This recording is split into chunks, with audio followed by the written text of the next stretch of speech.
What's up guys? I'm gonna show you another outside the box use for the MyMedic flat splint. Let's say I'm going along and something happens, whether it's a construction site with rebar or hiking and stick or whatever the case is, and wham, it goes in, it gets impaled into your leg, your arm, or wherever it may be. What you don't wanna do is pull this out. You can actually cause more damage by pulling it out than just leaving it. So we do need to stabilize it. Actually, if I can just kind of have you hold this right there as if it's sticking out of your leg. So I'm gonna take my flat splint and just kind of roll it up.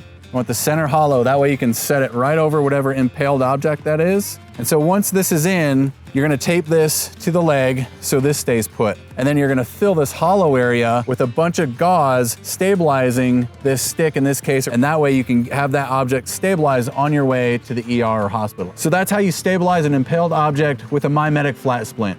Stay safe, stay alive.